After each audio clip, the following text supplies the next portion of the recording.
guys, how's it going? Dexter here, and today we're going to be looking at a 4 on the floor tom groove. So a 4 on the floor usually kind of goes to do with playing quarter note bass drums. So because you get some grooves that are like you get these kind of 4 on the floor grooves. So your bass drum's just playing 1, 2, 3, 4, and then in between that you're playing like eighth notes, 1 and 2 and 3, which is twice the speed of the bass drum. 1 and so that's the kind of 4 on the floor concept, but I'm not going to massively go into that today. But we're kind of doing that underneath this bit of a different snare pattern with the left hand. So right hand is going to be down on the floor tom, and we're playing 8 notes. So 1 and 2 and 3 and 4 and, that's the way you count it. And the bass drum's every quarter note. So you're playing 1 and 2 and 3 and 4 and. So the bass drum's on every number if you're counting 1 and 2 and 3 and 4 and. So bass and right hand, bass and right hand. So that's just the right hand and right foot pattern. So just get that down first. And that creates a pretty cool, what's going to happen next? Imagine that as the introduction to a song. It's just like setting the scene. Everyone in the audience is like, oh man, what's going to happen? So drum solo.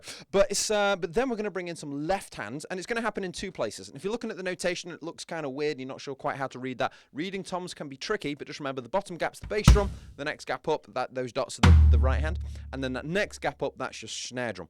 If you had a dot in the top gap, in between those top 2 lines, that would be your rack tom. So anyway, right, putting it all together now, so with the snare drum as well, you're going to have, at the very first beat, right hand, right foot, right hand on its own, right hand, right foot again, and then you can see the first snare drum comes in. You've got that top dot just there.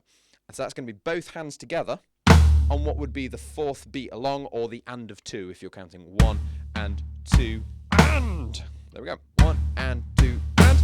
And then the next bit, beat 3, you've got right hand and right foot again, right hand on its own. And then the second to last beat, you can see in the notation, you've got like 3 dots together. That's actually a snare drum, a right hand on the floor tom, and a bass drum. So all 3 together, playing that beat, and a right hand just to finish. 1 more floor tom to finish. So you can see that second to last beat looks a little bit like a snowman. Not much, but a little bit like a snowman, so you can remember that. But anyway, that's what's happening at the end. So once you've kind of got that together, the kind of shorthand way of thinking about it is bass, bass, snare, bass all together. Bass, bass, snare, bass together. So if I take out the right hand, you've got this.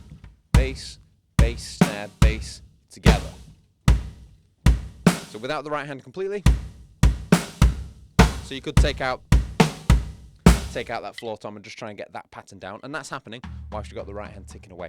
So that's the groove. If you're still struggling with it, one little thing you could do is you could move the right hand back to the hi-hat to play like a normal groove, because sometimes the tom and the bass drum, they just sound kind of low and you can't quite hear what you're doing. So if you're struggling to figure out exactly what's going on, try the whole groove, but move the right hand onto a hi-hat or a different cymbal, and it would sound like this. 1, 2, 3, 4. So now you can hear the bass drum and snare drum interplay. Line it up with the right hand.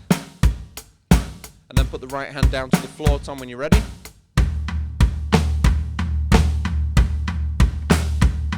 To get that kind of low rumble, so everything kind of blurs together and it sounds pretty cool. So that's the pattern. I hope that helps. Anyway, again, like I say, for everything, once you've got a groove down, see if you can play the groove a bit and then make up a fill. So just do a variation or something different, put a crash cymbal in there, and see if you can then carry on with the groove without it being kind of interrupted or it going wrong or leaving any big kind of hesitations. So that's the way that you know that you've finished it. So I'm going to do that now, do a little bit of a demonstration of the groove, a couple of fills, and then back again. So before I do that, please remember to like and subscribe and check out the channel membership stuff for the exclusive courses and video response lessons, all included for one low monthly price. I sound like a salesman now. Anyway, right, this lesson is sponsored by Squarespace and Audible. I sound like every YouTuber. Everyone's like sponsored by Audible or Squarespace, aren't they? So anyway, right, moving on. Let's move on. This video is not sponsored by that. This video is sponsored by Rubik's Cubes. It's really not. Anyway, so I'm taking the mick out of my people. I'm a YouTuber now. I need to respect these people. Anyway, but, yeah, we're all in the same boat. Here we go.